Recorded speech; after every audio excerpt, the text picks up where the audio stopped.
Si crees que los niños pueden cambiar el mundo, escribe en los comentarios desde dónde estás viendo. Y no olvides dejar tu like. La historia que vas a escuchar ahora es sobre una niña de 8 años que enfrentó a todo un sistema con nada más que su propia inteligencia y un amor incondicional por su madre. Aquella mañana, Clara vestía el uniforme azul del colegio, aunque sabía que no iría a la escuela.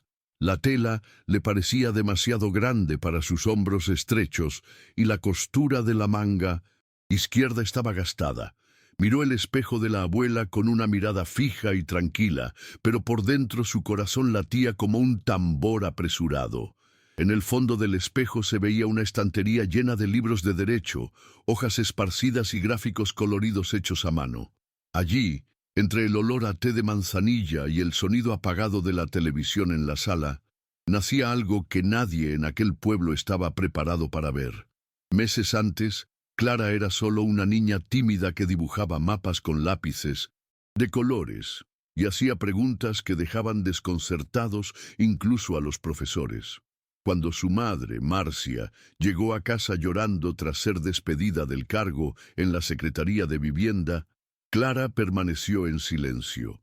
No dijo nada aquella noche, pero en los días siguientes comenzó a observar todo con ojos diferentes.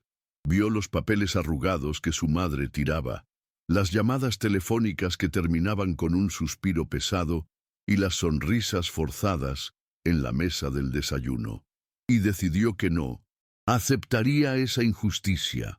Fue entonces cuando comenzó a actuar. Mientras su madre salía a buscar trabajos temporales, Clara revisaba documentos, leía informes archivados, entraba en sitios institucionales e incluso accedía a plataformas jurídicas con la computadora de la abuela. Empezó a organizar los archivos en carpetas coloridas, anotando nombres, fechas, patrones. Nadie se dio cuenta de lo que estaba haciendo. Ella solo decía que estaba estudiando para la Feria de Ciencias. Pero, en 1900, en realidad, Clara ya tenía un plan. Demostrar que el despido de su madre no era solo un error, era parte de algo mucho más grande. La abuela de Clara, doña Lucia, notó que había algo diferente en la rutina de su nieta cuando encontró un cuaderno escondido dentro de la estantería de la sala. En él había anotaciones minuciosas, como día 12, empleado de la Defensoría Pública pidió silencio sobre el caso de mamá, o conexión entre denuncia de Tania y destitución de otros empleados. Inicialmente, preocupada, doña Lucia llamó a Clara para conversar. La niña, sentada en la mesa con las piernas colgando, explicó con serenidad todo lo que había estado haciendo. La abuela guardó silencio por algunos segundos, impresionada por la claridad de los datos y la organización impecable de los registros. Era como si estuviera frente a una profesional con décadas de experiencia y no frente a una niña de tercer grado. En lugar de reprenderla, doña Lucia buscó una pila de libros de derecho y comenzó a enseñarle a la nieta los fundamentos de la legislación laboral y del derecho administrativo. Juntas, transformaron la pequeña mesa de la cocina en un centro de estrategia. Las tardes adquirieron un nuevo ritmo. Mientras otros niños jugaban a la pelota en la calle o veían dibujos en la televisión, Clara llenaba hojas de cálculo, escribía preguntas para entrevistas y elaboraba diagramas con marcadores coloridos. Anotaba patrones de comportamiento entre quienes denunciaban, comparaba fechas de destitución con votaciones internas del ayuntamiento y cruzaba nombres que aparecían repetidamente en denuncias ignoradas. Una inteligencia que hasta ese momento había sido vista como curiosidad precoz en la escuela, adquiría ahora un propósito real y urgente. Cuando la abuela le mostró a Clara cómo funcionaba el organigrama del poder público, la niña conectó los puntos como si estuviera armando un rompecabezas invisible. Percibió, con asombrosa facilidad, cómo algunas decisiones se tomaban entre bastidores, lejos de los ojos de la población, Y fue en ese momento que entendió que la injusticia cometida contra su madre no era un acto aislado, era una pieza dentro de un engranaje mayor. Un fin de semana, Clara le pidió a la abuela que la llevara a la plaza central, donde sabía que ex empleados solían reunirse para conversar. Se sentó junto a una señora llamada Fátima, ex asistente de guardería, y le hizo preguntas con la delicadeza de quien realmente escucha. ¿Se acuerda si le pidieron firmar algo antes de irse? ¿Hubo alguna reunión antes de que eso sucediera? Las preguntas, aunque simples, llevaban a respuestas reveladoras. Clara anotaba todo en una libretita morada, con letra pequeña y ordenada.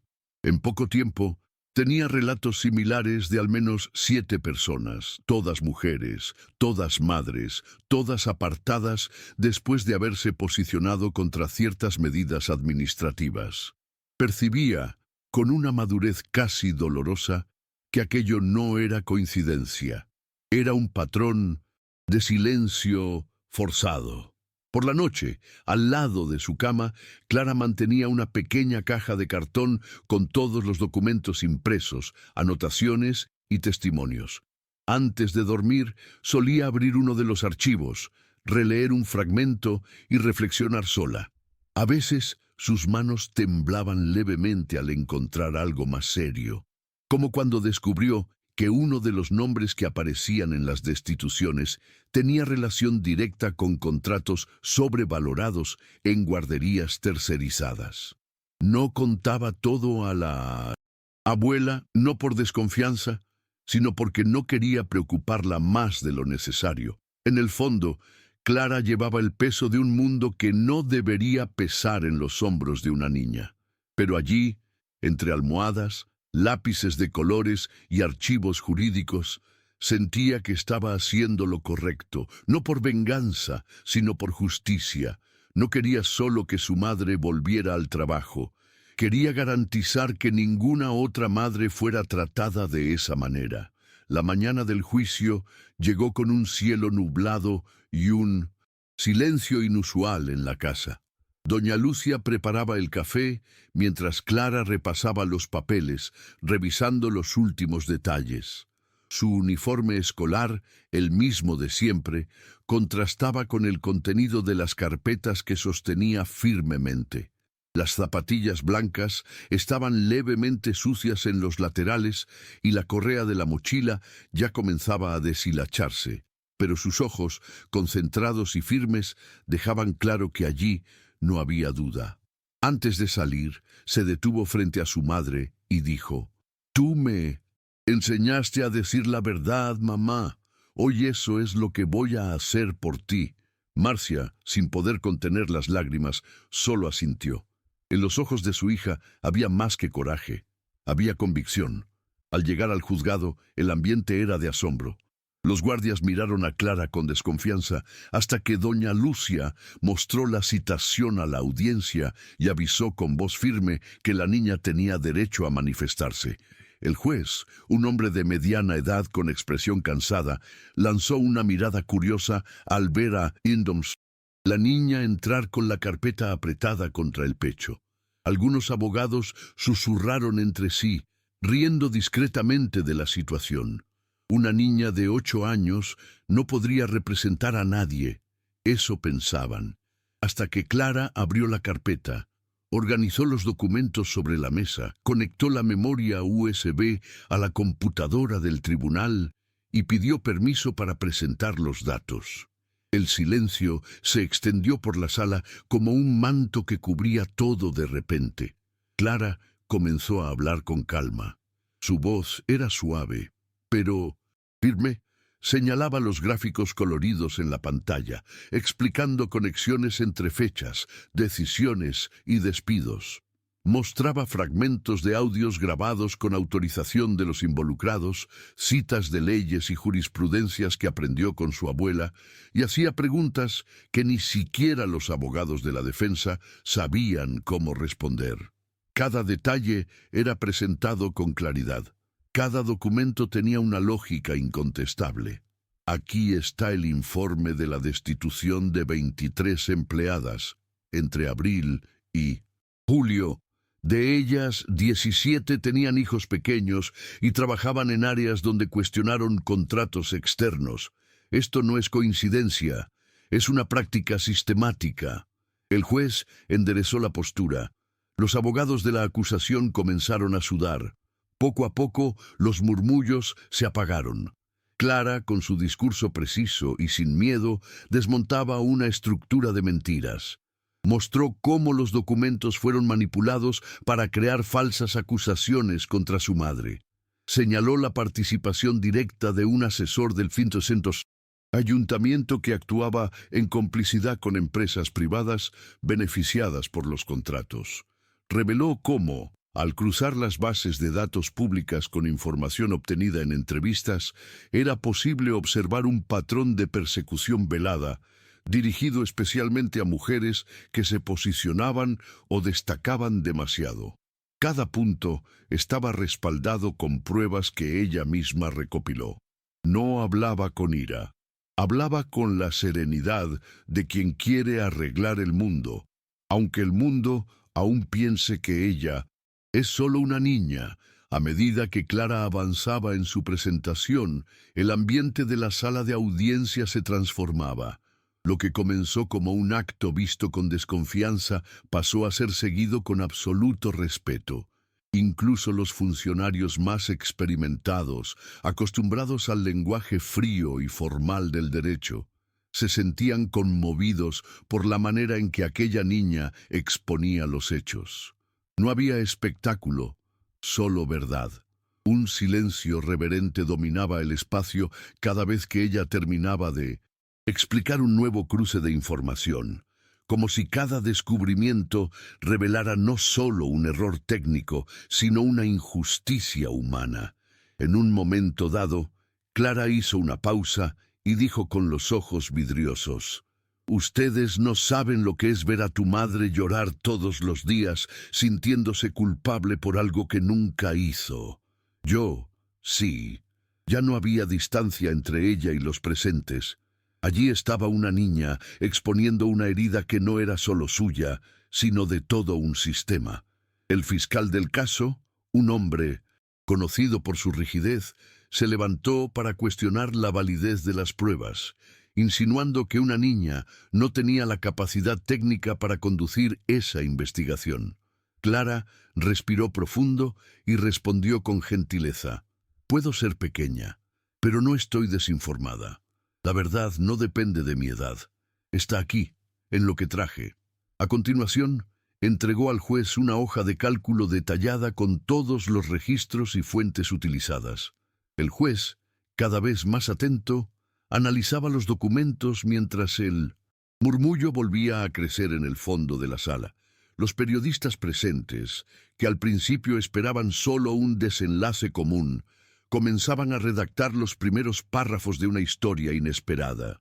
Mientras Clara continuaba, presentó videos cortos de entrevistas hechas con ex empleadas, todas debidamente autorizadas. En uno de ellos, una mujer decía: «Sabía que eso era incorrecto, pero no sabía qué hacer. Cuando esta niña me preguntó, sentí vergüenza de no haber hecho nada». Otro testimonio mostraba a una empleada afirmando que había sido amenazada para no comentar el caso de Marcia. Cada grabación era más que una prueba. Era un espejo para todos los que habían callado. Clara las escuchó, respetó sus historias y les dio voz. Eso también era parte de su don: ver más allá de los números, más allá de los papeles, ver a las personas. Ante todo esto, el juez pidió un receso. Necesitaba analizar el material con calma. Durante los minutos de pausa, Clara se sentó al lado de su madre, que apenas podía hablar por la emoción. Doña Lucia trajo un vaso de agua, y las tres permanecieron en silencio por unos instantes. En ese pequeño descanso, la niña descansaba el cuerpo, pero no la mente. Repasaba mentalmente cada detalle, cada conexión.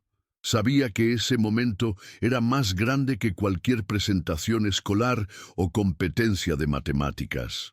Era la oportunidad de hacer justicia y demostrar que incluso una niña, cuando se le respeta, puede ver lo que muchos adultos no quieren ver. Y Clara estaba lista para eso desde el primer día en que comenzó a escuchar, a notar y entender. Cuando el juez regresó a la sala, había una expresión diferente en su rostro. No de duda, sino de profunda atención. Pidió silencio y comenzó a leer en voz alta fragmentos de los documentos entregados por Clara. Mencionó fechas, nombres, términos jurídicos y, finalmente, concluyó que había indicios claros de irregularidad en los procesos presentados. Declaró en ese momento que abriría una investigación formal sobre las destituciones, la conducta del ayuntamiento y posibles conexiones con empresas tercerizadas. Todo el tribunal pareció contener la respiración por unos segundos. Clara bajó la mirada, no por vergüenza, sino porque, por primera vez en mucho tiempo, sintió un alivio que no sabía cómo nombrar. La justicia no estaba hecha, aún, pero estaba en movimiento. Y eso, para ella, era suficiente por ahora. El caso de Marcia fue suspendido temporalmente, a la espera del desarrollo de la nueva investigación, pero en ese momento ya no se trataba solo de ella. En los días siguientes, otras empleadas comenzaron a aparecer con coraje. Algunas acudieron a la prensa, otras enviaron denuncias formales. Clara había iniciado algo más grande de lo que imaginaba. Los periodistas comenzaron a buscarla, pero la abuela limitaba cualquier exposición directa. Ella todavía es una niña, decía, protegiendo lo que podía, sin borrar lo que ya era evidente. Clara se había convertido en un símbolo. Universidades escribieron artículos sobre su presentación en el tribunal. Expertos debatieron sobre inteligencia infantil y justicia. Pero para Clara, todo aún era muy simple. Solo quería que su madre volviera y que las cosas estuvieran en su lugar. En casa, la rutina no volvió a ser la misma, pero adquirió un nuevo tono. Clara volvió a ir a la escuela, aunque su presencia ahora despertaba miradas de admiración silenciosa por parte de profesores y compañeros. Algunos niños se acercaban, con curiosidad, otros solo la observaban desde lejos. La directora la invitó a hablar sobre derechos y justicia en una pequeña asamblea escolar. Clara subió al escenario con el mismo uniforme azul y los pies colgando del borde de la silla alta. Habló con sencillez. Mi madre me enseñó a decir la verdad y mi abuela me enseñó a entender qué es justo. Yo solo junté una cosa con la otra. El auditorio, lleno de alumnos y profesores, la aplaudió de pie. Fue más que un gesto de respeto. Fue reconocimiento.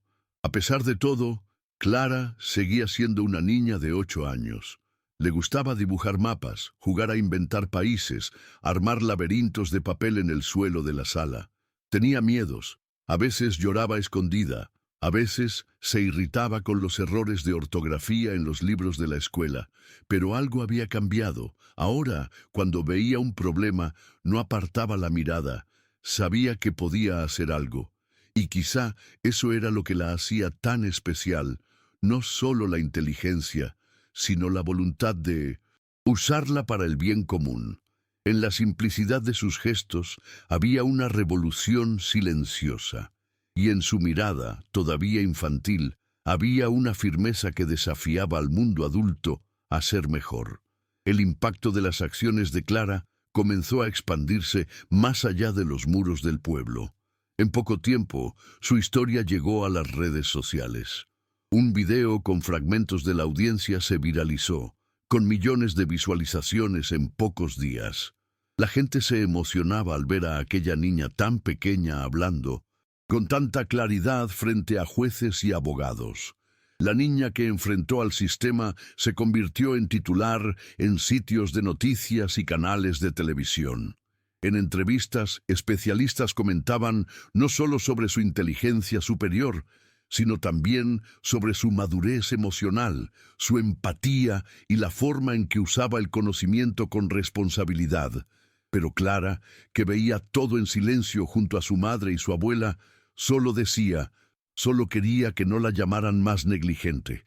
Con el avance de las investigaciones, se descubrieron fraudes en contratos con guarderías comunitarias, sobreprecios, despidos indebidos y persecuciones sistemáticas. Un grupo de gestores públicos fue destituido, incluido el propio secretario de Vivienda. El caso de Marcia fue archivado por falta de fundamento legal, y su reincorporación al cargo fue anunciada con una disculpa formal por parte del municipio. Ese día, Clara entregó a su madre un dibujo con 3 figuras tomadas de la mano: ella, su madre y su abuela. En la parte superior escribió: «Justicia es cuando la verdad se mantiene en pie y el miedo se sienta». Doña Lucia guardó el papel en un marco sencillo, colocándolo en la pared de la sala al lado del reloj antiguo. Para entonces, la pequeña sala donde Clara estudiaba con su abuela ya no podía contener tantos papeles. Entonces, doña Lucia cedió una parte de la biblioteca de la escuela pública donde había trabajado durante años. Allí, Clara creó un pequeño espacio de apoyo para otras niñas y niños que quisieran aprender sobre sus derechos, sus familias y su poder. Llamaron al espacio Sala de la Verdad. Una vez por semana, Clara se sentaba con otros niños y respondía preguntas como ¿qué es la justicia? O si alguien hace algo malo y nadie lo ve, ¿sigue siendo malo? Eran encuentros informales, pero poderosos. Enseñaba sin parecer profesora, solo conversando, escuchando, compartiendo. Y poco a poco, otros niños también comenzaron a prestar más atención a lo que veían en sus casas, en las calles, en la escuela. Aún así, Clara no se veía como diferente. Cuando le preguntaban cómo había logrado todo eso, respondía con sencillez: «Solo presté atención a las cosas». Y quizás ahí estaba el secreto. Mientras el mundo giraba rápido, Clara se detenía para mirar, escuchar, entender. No aceptaba respuestas hechas y no dejaba pasar lo que parecía incorrecto.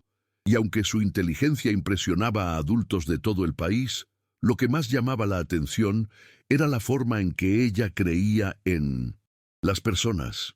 Incluso después de todo lo que vio, incluso después de enfrentar lo que enfrentó, aún creía que las cosas podían cambiar y que las personas podían ser mejores. Eso era lo que la hacía una niña que no solo comprendía el mundo, sino que también lo transformaba. Una tarde, ya semanas después de la audiencia, Clara recibió una carta escrita a mano, entregada por un cartero que no ocultó la sonrisa al decir su nombre. La carta venía de una mujer llamada Irene, residente de una ciudad, vecina, madre soltera y exempleada pública, despedida en circunstancias similares a las de Marcia. Irene escribió para decir que, al ver el coraje de Clara, decidió reabrir su propio proceso y denunciar los abusos que sufrió. «Me recordaste quién era antes del miedo», decía un fragmento. Clara leyó la carta en silencio, recostada en la hamaca del porche, mientras el sol se ponía tras los tejados. Guardó la carta entre sus papeles más importantes, no como prueba de algo, sino como recuerdo de que cada gesto, por pequeño que sea, puede reavivar el coraje en alguien. Aquella misma noche, durante la cena, Marcia habló por primera vez sobre volver al trabajo. Todavía estaba afectada por todo lo que había pasado, pero la idea de comenzar de nuevo poco a poco, con dignidad y apoyo, parecía posible ahora. Clara escuchaba atentamente, mordisqueando el pan de molde que doña Lucia había tostado demasiado, como siempre hacía. La niña no decía mucho, dejaba que su madre hablara, se desahogara, respirara. Era parte de su don también, saber cuándo callar. Cuando la conversación terminó, Clara solo dijo: «Usted siempre fue buena en lo que hace. El error nunca fue suyo». Y Marcia, por primera vez en mucho tiempo, sonrió con todo el rostro. En la escuela, Clara volvía poco a poco a una rutina que nunca sería común. Recibía invitaciones para participar en eventos, ferias de ciencias, debates sobre ciudadanía. La profesora de historia la invitó a presentar un trabajo sobre democracia, y ella hizo una línea del tiempo en cartulina, pero con un detalle. No solo puso fechas políticas, sino también historias de personas comunes que enfrentaron injusticias. Incluyó la historia de su madre, pero también la de doña Fátima, de la plaza, y de otras mujeres que conoció durante su investigación. Cuando presentó el trabajo, dijo: «La democracia no es solo votar, también es garantizar que nadie sea silenciado por decir la verdad». La clase quedó en silencio. No era la charla de una niña intentando impresionar. Era una convicción que venía de quien lo había vivido en carne propia. Fue en esa época que un grupo de educadores y psicólogos visitó la escuela para observar el comportamiento de Clara, a pedido de la Secretaría de Educación. Querían entender cómo una niña de 8 años había logrado conducir una investigación tan compleja. Tras algunas sesiones de conversación y análisis, llegaron a una conclusión ya evidente para quienes convivían con ella. Clara poseía altas habilidades intelectuales, empatía elevada y pensamiento estratégico fuera de lo común. El informe final decía que era una niña con desarrollo cognitivo avanzado, cuya sensibilidad social y sentido de justicia indican una madurez emocional rara para su edad. Pero incluso con todas las conclusiones técnicas, lo que más impresionaba a quienes la conocían de cerca era algo que ningún informe explicaba: la capacidad de Clara para transformar todo a su alrededor, no con imposición, sino con presencia. Cierta mañana, al caminar con su abuela hacia la biblioteca comunitaria, Clara fue abordada por un hombre con traje oscuro y corbata discreta. Se presentó como representante de una organización internacional dedicada a la protección de los derechos humanos. Dijo que seguían su caso desde la audiencia y que estaban impresionados no solo por la claridad de la denuncia, sino por el impacto social que sus acciones estaban generando. Ofreció una invitación para que Clara y su familia participaran en un evento internacional sobre justicia y ciudadanía infantil.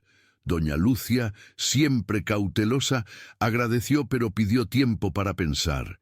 Clara no respondió de inmediato.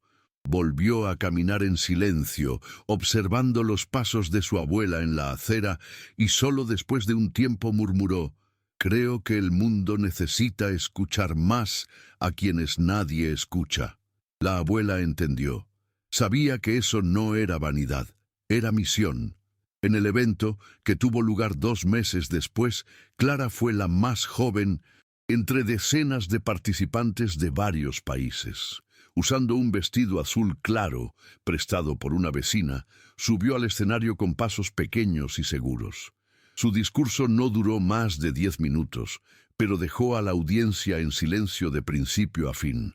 Contó su historia con la misma sencillez de siempre, pero al final dijo algo que quedó grabado en la mente de todos los presentes. Ser niño no es ser demasiado pequeño para entender. A veces, uno entiende porque aún no aprendió a olvidar. La frase fue citada en periódicos y redes sociales, traducida a varios idiomas, compartida por educadores, activistas e incluso algunos políticos. Más que elocuente, Clara había tocado algo esencial: la fuerza de la escucha y de la verdad dicha con el corazón limpio. Cuando volvió a casa, Clara encontró todo igual: el portón de madera que crujía, la mesa de la cocina con olor a pan casero, el ventilador antiguo haciendo ruido en el cuarto. Pero dentro de ella había algo diferente. No se trataba de fama, ni reconocimiento. Era una conciencia silenciosa de que existían muchas Claras allá afuera, esperando solo que alguien las tomara en serio. Y fue por eso que decidió mantener la Sala de la Verdad funcionando, ahora con más libros, apoyo de voluntarios e incluso una pequeña impresora donada por una ONG. Seguía ayudando a otros niños a entender sus derechos, pero también escuchaba con atención, como su abuela enseñó, como su madre practicó. Y era en esa escucha que Clara continuaba, cambiando el mundo, una conversación a la vez. Una tarde, ya casi en invierno, Clara estaba sentada en el porche con una manta sobre los hombros cuando doña Lucia se acercó con una carpeta azul marino. Se la entregó diciendo: «Pensé que era hora de darte esto».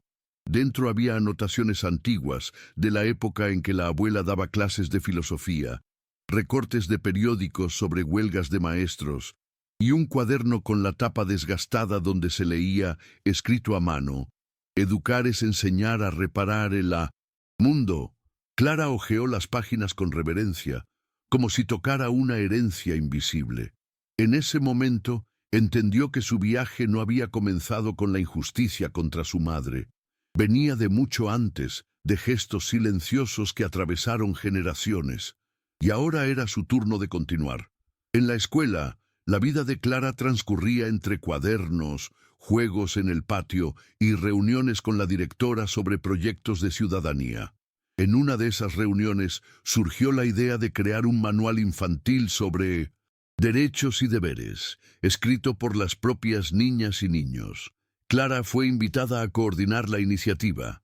Aceptó, pero puso una condición: que todas las clases pudieran participar, incluyendo las más pequeñas. Los niños pequeños también tienen ideas. A veces ven cosas que los adultos olvidan mirar, explicó. El proyecto comenzó con papel craft y crayones, pero pronto tomó forma en textos claros, ilustraciones sensibles y preguntas provocadoras. Una de las más destacadas vino de un niño de 1900 en segundo grado. ¿Por qué algunas personas piensan que los niños no saben qué es justo?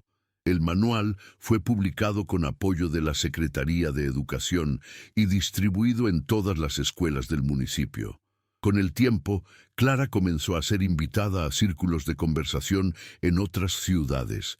Siempre acompañada por su madre o su abuela, hablaba con sencillez y atención. Nunca usaba términos difíciles. Decía que las palabras deben ser como el agua, claras y que lleguen a todos. En uno de esos viajes conoció a una niña llamada Yasmín, de 9 años, que le contó entre lágrimas que su hermano fue injustamente sacado de la escuela por policías tras una denuncia falsa. Clara escuchó en silencio. Luego tomó una hoja en blanco y empezó a escribir nombres y detalles como hacía antes. Preguntó si podía ayudar. La niña asintió. Allí, ante esa simple petición, Clara comprendió que su misión no era solo luchar contra lo que estaba mal, sino ayudar a otros niños a creer que es posible luchar. Poco a poco, comenzaron a surgir pequeños núcleos inspirados en el trabajo de Clara en otras comunidades. Algunas maestras jubiladas abrieron espacios similares a la Sala de la Verdad, usando sus propios archivos, recibiendo niños en busca de escucha y orientación. En una carta enviada por una de esas educadoras, Clara leyó: «Encendiste una vela en un pasillo oscuro. Ahora hay más gente con fósforos en las manos». Sonrió al leer eso. No se veía como un faro, se veía como un puente, y entendía que para cruzar ciertos vacíos basta un primer paso firme. Fue con ese espíritu que decidió empezar a escribir un pequeño libro, a mano, contando todo lo que había vivido desde el primer día en que su madre fue despedida.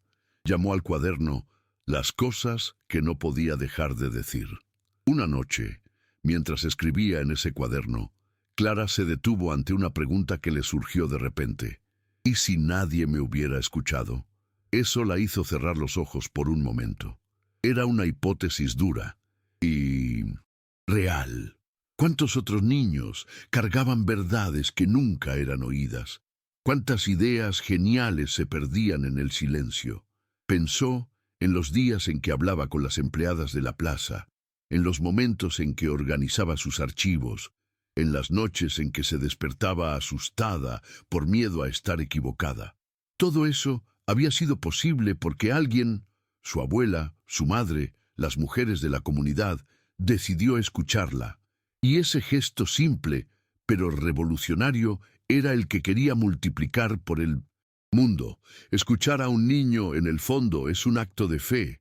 El tiempo pasó, y aun con toda la repercusión, Clara seguía fiel a su rutina silenciosa. Se levantaba temprano, ayudaba a su madre con el café, leía antes de ir a la escuela. No le gustaba que la trataran como excepción, ni que los adultos se refirieran a ella como esa niña del tribunal. Una vez una profesora bien intencionada le dijo: «Vas a ser una gran abogada». Clara respondió con delicadeza: «Quizá, pero lo que realmente quiero es aprender a escuchar como mi abuela». Ese era el centro de todo. Más que hablar o probar algo, Clara creía en el poder de escuchar con profundidad, de prestar atención a los detalles pequeños, a los silencios entre frases. Y fue con esa escucha que logró cambiar el rumbo de la vida de su madre y de tantas otras personas. En la biblioteca, ahora reformada con donaciones de varias instituciones, Clara comenzó a organizar encuentros temáticos.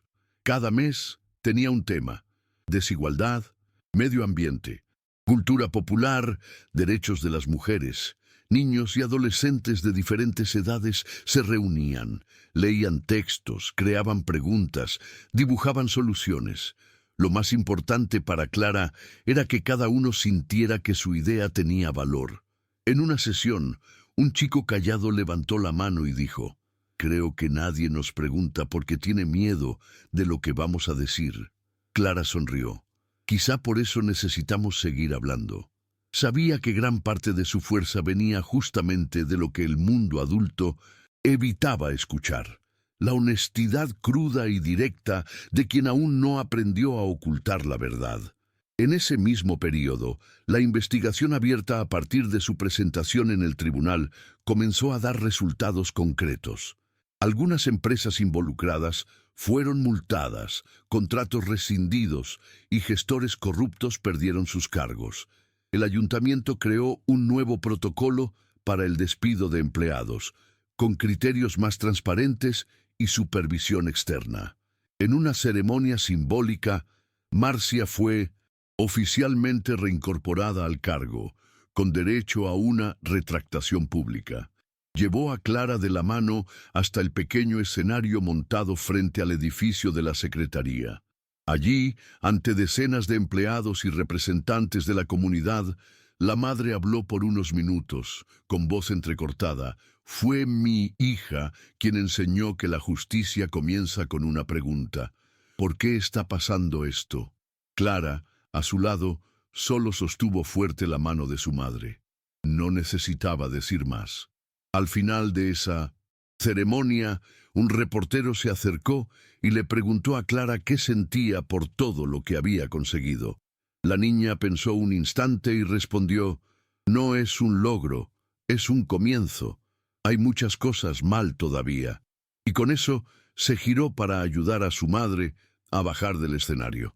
La frase circuló en periódicos y redes sociales, vista como señal de madurez, pero para Clara era solo la verdad. Nunca se dejó encantar por los reflectores. No quería ser la heroína de nadie. Lo que buscaba, con su inteligencia, su coraje y su sentido de justicia, era que nadie más tuviera que pasar por lo que ella y su madre pasaron. Su mayor deseo era que algún día niños como ella no tuvieran que probar su valor, solo ser escuchados, respetados y cuidados. Meses después de la reincorporación de Marcia, Clara fue invitada a visitar una escuela en otra región del país. Era una comunidad rural, donde muchos niños estudiaban en condiciones precarias y los maestros hacían milagros con muy pocos recursos. Clara pasó toda una tarde conversando con los alumnos, sentada en un círculo de sillas de plástico, escuchando historias de dificultades, sueños y silencios. Una niña llamada Teresa, de 7 años, dijo en voz baja: Quisiera contarle a la profesora lo que mi tío hace con mi mamá, pero tengo miedo de que nadie me crea. Clara no dudó. Tomó un lápiz, un papel y escribió: Toda verdad necesita un lugar para nacer. Le entregó el papel a Teresa, miró sus ojos y dijo: Ya empezaste. Ahora vamos a encontrar quién te escuche. Esa noche Clara durmió con la sensación de que cada palabra que decía era una semilla, y que allí, en medio del suelo seco, había más tierra fértil de lo que imaginaba. Ese tipo de encuentros impactaba profundamente a Clara. A pesar de la fuerza que mostraba, sentía el peso de los dolores que escuchaba. A veces se despertaba en medio de la noche con la mente dando vueltas, intentando encontrar soluciones para problemas que no dependían solo de ella. En esos momentos buscaba consuelo con su abuela, que le enseñaba a respirar profundo, a hacer té y escribir. No se carga el mundo en los brazos, Clara. Se ofrece el hombro y se escucha. Eso ya es mucho. Esas palabras la acompañaban como brújula. Clara aprendió a descansar también, a cuidarse, a reconocer que su mente brillante también necesitaba silencio y cuidado. Fue en ese equilibrio que siguió creciendo, no como un prodigio que resuelve todo, sino como una niña superdotada que entendía sus límites y valoraba un gesto simple. En la escuela, la directora propuso ponerle el nombre de Clara a una nueva sala de lectura. La niña rechazó. No tiene que ser mi nombre. Puede ser el nombre de todas las mujeres que contaron sus historias. Así, la sala fue nombrada Espacio Voces. Dentro, además de libros, había grabadoras simples, un mural de carteles con dibujos y frases, y una caja de escucha anónima, donde los alumnos podían dejar relatos, dudas o pedidos. Clara ayudaba a recoger los papeles todos los viernes, los leía con respeto y a veces escribía respuestas discretas en el pizarrón como «No estás solo» o «Esto que sientes tiene nombre y tiene salida». Era su manera de seguir transformando, sin escenario, sin protagonismo, solo haciendo lo que siempre supo, prestar atención a lo que nadie quiere oír. En casa, la vida se había estabilizado. Marcia volvió al trabajo con una nueva postura, más firme, más segura. Doña Lucia, aunque más cansada, mantenía la sonrisa de quien sabe que sembró lo que debía sembrar. Y Clara, ahora con 9 años recién cumplidos, había recibido una bicicleta usada, reformada por un vecino que había seguido su historia desde el principio. En las tardes libres recorría el barrio, observando a la gente, parándose a conversar con los vendedores, sentándose en los bancos de la plaza para escuchar conversaciones. No por curiosidad vana, sino porque creía que cada persona guardaba una pieza de algo importante. Para Clara, el mundo no era un enigma, era un rompecabezas que solo se resuelve juntos. En una de esas vueltas en bicicleta, Clara se detuvo frente a una construcción abandonada que había servido, años atrás, como centro comunitario. La puerta estaba entreabierta, las ventanas rotas, la maleza creciendo alrededor. Miró por algunos minutos y luego tuvo una idea. Volvió a casa, tomó una carpeta y empezó a anotar. Estructura del edificio, posibilidad de reforma, quiénes serían los vecinos afectados.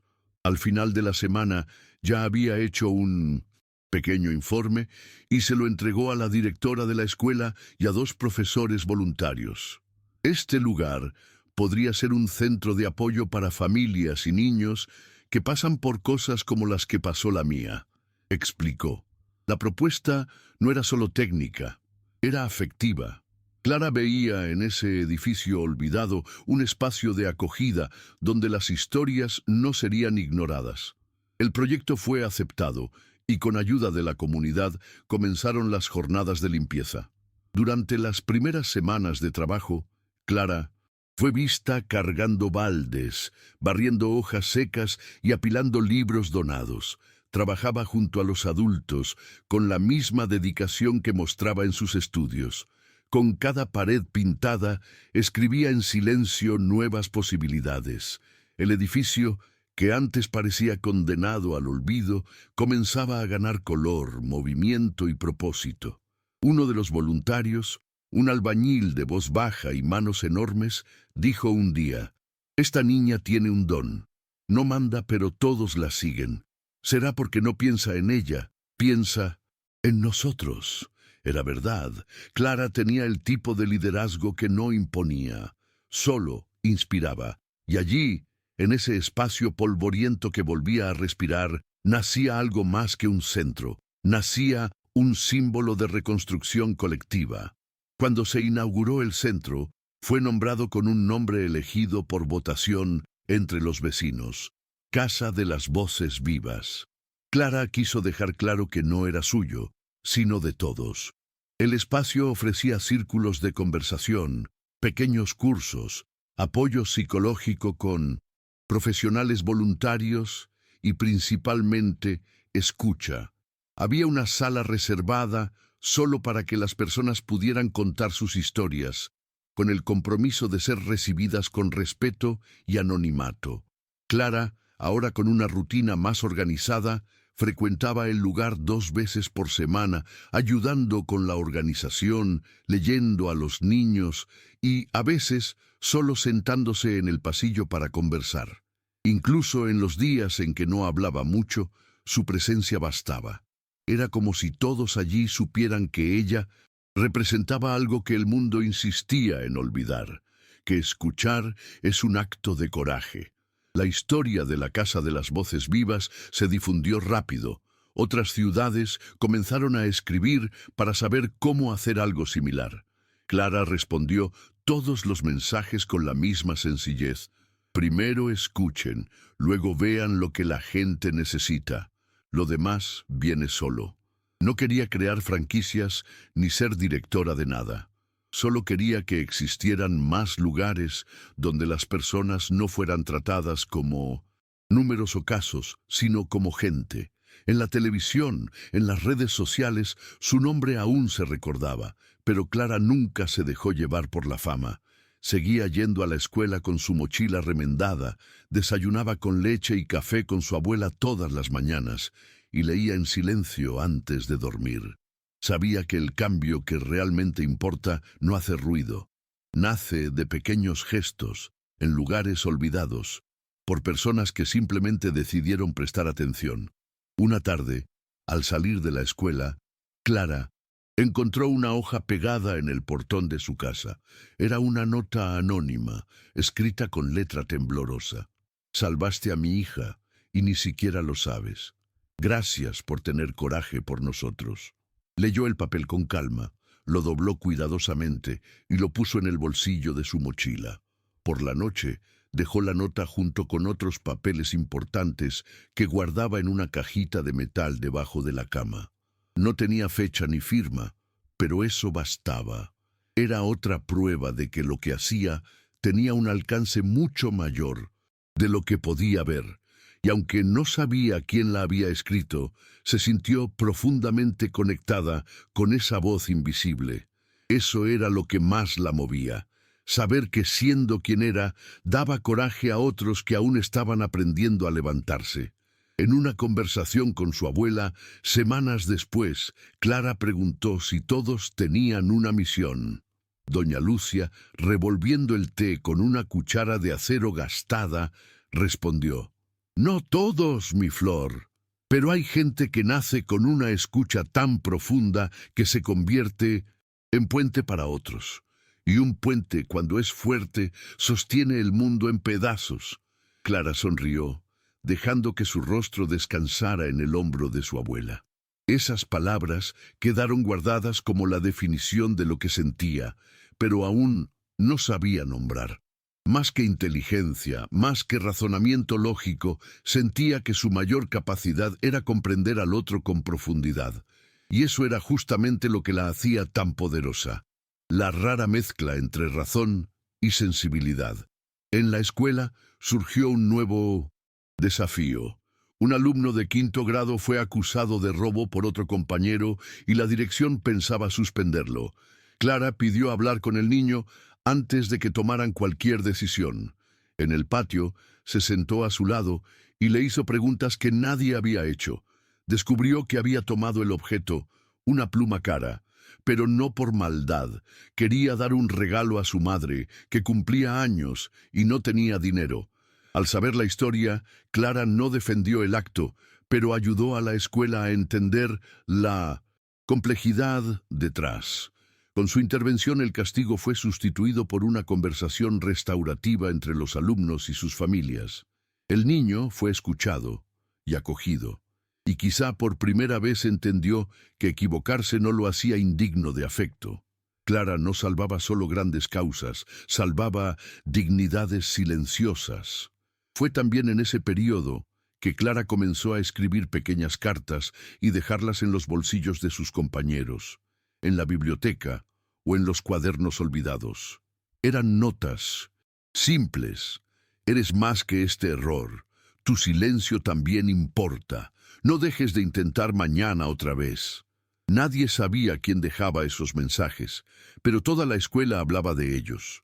Un día, una profesora encontró uno de esos papeles y, emocionada, lo leyó en voz alta. Hay alguien ahí que todavía cree en ti. Tras unos segundos de silencio, una alumna levantó la mano y dijo, creo que fue Clara. Ella no negó, pero tampoco confirmó. Sonrió levemente, ajustó la correa de la mochila y volvió a garabatear en su cuaderno. Sabía que no toda presencia necesita nombre para hacer diferencia. Poco antes de que terminara el año escolar, Clara fue llamada para una conversación con la coordinadora pedagógica. La Secretaría de Educación Estatal había enviado una invitación especial. Podría participar en un programa para niños con altas capacidades, con encuentros periódicos entre jóvenes superdotados de diferentes regiones. La propuesta era ampliar sus horizontes, ofrecer mentoría, laboratorios creativos y promover intercambios con científicos, artistas y activistas sociales. Su madre, cautelosa, preguntó si eso no la alejaría demasiado de su rutina. Pero la niña, con ojos tranquilos, respondió, si puedo volver cada mes a la biblioteca y a la escuela, quiero. No quería alejarse de sus raíces, quería fortalecer su manera de crecer. La invitación fue aceptada. Y así, Clara comenzó a dividir sus días entre la vida común y espacios que ampliaban aún más su mirada. Durante el primer encuentro del programa en una ciudad grande, Clara conoció a otros niños como ella, con pensamientos rápidos, preguntas complejas y una sensibilidad acentuada. Pero lo que más le llamó la atención fue una niña llamada Sofía, que permanecía callada la mayor parte del tiempo. Mientras los demás hablaban sobre robótica, física cuántica y estrategias matemáticas, Sofía dibujaba. Cuando Clara se acercó y le preguntó qué sentía, Sofía respondió, a veces pienso en tantas cosas al mismo tiempo que no puedo decirlo con palabras. Clara sonrió. Se sentó a su lado y pasó todo el encuentro solo mirando los dibujos. Allí, en el silencio, se formó el verdadero vínculo. Al final del día, Clara anotó en su cuaderno, no todo genio habla alto, algunos hablan con trazos, y son gigantes. El programa no alejó a Clara de su comunidad. Por el contrario, trajo nuevas ideas, nuevos enfoques e incluso herramientas tecnológicas que empezó a aplicar en los proyectos locales. Usó tablets donados para crear un mural virtual de historias de la Casa de las Voces Vivas, organizó círculos online con otros niños superdotados y comenzó a enseñar a sus compañeros a usar herramientas digitales para documentar denuncias, opiniones e incluso sueños. Un chico tímido, que apenas levantaba la cabeza en clase, escribió un texto titulado «Si mandara en el mundo por un día» y terminó con la frase «Escucharía a todos de verdad». Clara, al leerlo, sintió un nudo en la garganta. Eso era lo que hacía, abrir canales, donde otros pudieran encontrar su propia voz. A pesar de todos los avances, Clara seguía enfrentando momentos difíciles. A veces se sentía sola, incluso rodeada de gente.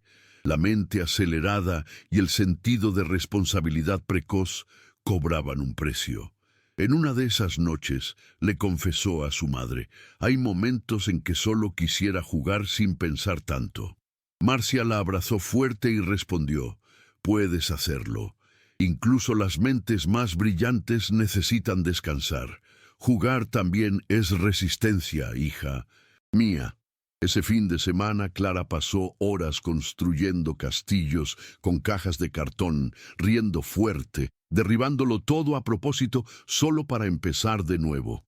Y en esa risa torpe estaba el recuerdo de que, a pesar de todo, seguía siendo, y siempre sería, una niña. Una niña extraordinaria, sí, pero aún así, una niña. Al comenzar el año nuevo, la ciudad organizó un evento cultural con presentaciones de danza, música y cuentos. Clara fue invitada a leer un texto de cierre. Al subir al pequeño escenario improvisado en la plaza central, sostenía un papel doblado con cuidado. Miró a la multitud: niños, ancianos, madres con bebés en brazos, trabajadores con ropa aún marcada por el día, y comenzó con calma. «Lo que aprendí este año es que todos tienen algo que decir, pero no todos tienen quien los escuche. Lo que hacemos con esa escucha cambia todo». Mientras leía, muchos en el público se emocionaron. No era una lectura formal, era una invitación. Clara hablaba de un modo que parecía abrazar a cada uno de los presentes, como diciendo: «Tu voz también importa». Cuando terminó, el silencio que quedó antes de los aplausos fue lo que más la marcó. Era el silencio de la atención verdadera. Algunos días después, Clara recibió un regalo especial de su abuela: un cuaderno nuevo con tapa de cuero claro y hojas gruesas. En la primera página, doña Lucia escribió: «Para registrar todo lo que aún vas a transformar». Clara abrazó el cuaderno como quien sostiene un secreto precioso. Decidió que usaría ese espacio para escribir no sobre sí misma, sino sobre las historias que escuchaba, los gestos que presenciaba, las ideas que surgían en los círculos de conversación. Quería documentar las pequeñas revoluciones cotidianas, esas que no ganan titulares, pero cambian trayectorias de vida. Y así comenzó a crear su Diario de las Voces, una especie de archivo vivo de la esperanza. Entre los relatos había el de una niña que volvió a hablar después de años de silencio, el de un niño que aprendió a escribir para poder contar lo que sentía, el de una madre que, al ver que su hija era tomada en serio por Clara, decidió salir de una relación abusiva. Ninguna de esas historias habría sucedido sin el gesto inicial de escucha. Clara entendía que su inteligencia no estaba hecha solo de lógica, sino de conexión, y por eso, aun con tantas posibilidades por delante, no se perdía. Rechazó invitaciones a entrevistas en horario estelar, optó por participar solo en programas educativos y comunitarios, y mantuvo su presencia constante en la escuela y en la Casa de las Voces Vivas. Sabía que no toda oportunidad es un avance. Algunas distraen de la esencia. Su enfoque seguía siendo el mismo: garantizar que ningún niño fuera desacreditado solo por ser niño. Un día, cuando le preguntaron qué quería ser en el futuro, respondió: «Quiero ser alguien que siga creyendo en las personas». No quería títulos ni etiquetas. Quería permanecer con el corazón despierto y los ojos atentos a lo que nadie quiere ver. En la escuela comenzó un nuevo ciclo. Clara comenzó a acompañar a compañeros más pequeños, ayudándolos con la lectura y la interpretación de textos. Pero más que eso, les enseñaba a reflexionar. En lugar de explicar respuestas, hacía preguntas. ¿Por qué crees que ese personaje se quedó callado? ¿Qué habría cambiado si alguien lo hubiera escuchado? Esas provocaciones, venidas de alguien de la misma edad, causaban impacto. Clara no quería que los niños memorizaran fórmulas. Quería que sintieran el mundo. Y en esa misión silenciosa ayudaba a formar no solo mejores estudiantes, sino personas más conscientes. Su salón se convirtió en un lugar donde las dudas eran bienvenidas y los errores se trataban con gentileza. Un espacio donde incluso el silencio tenía valor. Por eso, aún con tantas posibilidades por delante, Clara no se perdía. Rechazó invitaciones a entrevistas en horario estelar, optó por participar solo en programas educativos y comunitarios y mantuvo su presencia constante en la escuela y en la Casa de las Voces Vivas. Sabía que no toda oportunidad es un avance. Algunas distraen de la esencia. Su enfoque seguía siendo el mismo: garantizar que ningún niño fuera desacreditado solo por ser niño. Un día, cuando le preguntaron qué quería ser en el futuro, respondió: quiero ser alguien que siga creyendo en las personas. No quería títulos ni etiquetas. Quería permanecer con el corazón despierto y los ojos atentos a lo que nadie quiere ver. En la escuela comenzó un nuevo ciclo. Clara comenzó a acompañar a compañeros más pequeños, ayudándolos con la lectura y la interpretación de textos. Pero más que eso, les enseñaba a reflexionar. En lugar de explicar respuestas, hacía preguntas. ¿Por qué crees que ese personaje se quedó callado? ¿Qué habría cambiado si alguien lo hubiera escuchado? Esas provocaciones, venidas de alguien de la misma edad, causaban impacto. Clara no quería que los niños memorizaran fórmulas. Quería que sintieran el mundo. Y en esa misión silenciosa ayudaba a formar no solo mejores estudiantes, sino personas más conscientes. Su salón se convirtió en un lugar donde las dudas eran bienvenidas y los errores se trataban con gentileza. Un espacio donde incluso el silencio tenía valor. Durante una feria del libro, Clara encontró a un autor que admiraba desde pequeña, un señor de barba blanca y ojos profundos, conocido por sus historias sobre infancia y justicia social. Al saber quién era ella, se inclinó levemente y dijo: estás escribiendo la historia más importante de todas, la que aún nadie ha contado. Clara guardó silencio unos segundos, luego respondió: pero no es solo mía, es de todos los que fueron escuchados. El escritor sonrió emocionado. En ese encuentro, Clara entendió que no necesitaba esperar a crecer para ser autora de algo grandioso. Ya estaba escribiendo un nuevo capítulo en la forma en que la sociedad trataba a sus niños. No con romanticismo, sino con reconocimiento y respeto. Una de las últimas tardes antes de las vacaciones, Clara volvió a la plaza donde todo había comenzado. El mismo banco donde escuchó a doña Fátima por primera vez. El mismo suelo donde anotó con lápiz morado los primeros datos de la injusticia contra su madre. Se sentó sola, observando el movimiento. Vendedores desmontando sus puestos, niños corriendo con cometas rotas, ancianos conversando bajito en el banco al lado. Y allí, entre sonidos comunes y olores de final de la tarde, Clara se dio cuenta de que había cambiado mucho, pero también había sido cambiada. Ya no era solo la niña que quería defender a su madre. Ahora era alguien que sabía que la justicia no comienza en los tribunales, sino en la mirada atenta a lo que parece demasiado pequeño para importar. Durante una visita al Centro Cultural del pueblo, Clara fue invitada a conocer un proyecto de escucha intergeneracional. Un grupo formado por jóvenes y ancianos que intercambiaban historias de vida. Se sentó junto a doña Raimunda, una señora de casi 90 años, que contó sobre su infancia como lavandera, las injusticias que vivió callada y el día en que quiso gritar, pero nadie quiso escucharla. Clara escuchó en silencio, con las manos sobre el regazo, los ojos fijos en los de la mujer. Cuando terminó la historia, solo dijo: si hubiera vivido en esa época, la habría escuchado. Doña Raimunda sonrió y respondió: habrías cambiado muchas cosas. Fue allí que Clara entendió que su don no se limitaba a su generación. Era un puente real entre lo que pasó y lo que aún vendrá. En su 10º cumpleaños, Clara pidió algo inusual. Quería hacer una rueda de escucha en la plaza, con pastel, jugo y una simple pancarta que decía: «Aquí, tu historia importa». La idea era que cualquier persona pudiera sentarse y compartir algo que nunca había tenido oportunidad de decir en voz alta.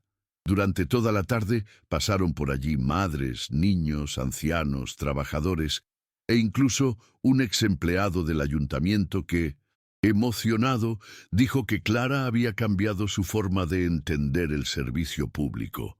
No fue un evento formal, ni fue noticiado, pero para quienes estuvieron presentes fue como si el mundo se hubiera detenido por un instante, solo para escuchar. Y en ese gesto sencillo estaba la confirmación de todo lo que ella había estado construyendo. Un lugar donde hasta lo más invisible podía existir con dignidad. Ese también fue el año en que Clara decidió comenzar a escribir su primer libro de verdad. Con ayuda de profesores y de su abuela, creó una colección llamada Cosas que cambian cuando alguien escucha. No era un libro sobre ella. Era un mosaico de historias, frases, reflexiones y pequeños gestos recogidos a lo largo del tiempo. El libro fue adoptado por algunas escuelas, distribuido gratuitamente en comunidades y leído por niños y adultos como una especie de manual sensible para reconstruir el mundo. Al final del libro, una frase cerraba todo con delicadeza y fuerza. La justicia comienza donde termina el silencio. Era una frase que Clara escribió sola en una tarde cualquiera, pero que resumía el corazón de todo lo que hacía. Y así Clara crecía, con su ropa sencilla, su mochila remendada, sus cuadernos llenos de anotaciones y sus ojos siempre atentos. Ya no era solo la niña que enfrentó un tribunal para defender a su madre. Era una joven ciudadana que inspiraba transformaciones profundas dondequiera que iba, y aún así permanecía humilde, sonriente, niña. Todavía le gustaba inventar países de mentira, imaginar futuros imposibles y reírse de chistes malos con su abuela en la cocina. Porque ser genial, para ella, nunca significó dejar de ser persona. Era, al contrario, justamente esa humanidad, esa mezcla de coraje, empatía y escucha, lo que hacía de Clara una fuerza tan rara en el mundo. Clara no cambió el mundo con fórmulas mágicas ni discursos ensayados. Cambió el mundo con preguntas sinceras, silencios respetados y acciones que brotaban del corazón. Mostró que la verdadera inteligencia no está solo en la mente, sino también en el afecto, y probó, con solo 10 años, que incluso las voces más pequeñas, cuando son escuchadas con verdad, pueden transformar realidades enteras. Su nombre se convirtió en referencia, su ejemplo fue estudiado, pero para ella nada era más importante que aquel banco en la plaza, el olor a pan tostado en la cocina y la certeza de que, a veces, basta con que una niña sea escuchada para que todo comience a cambiar.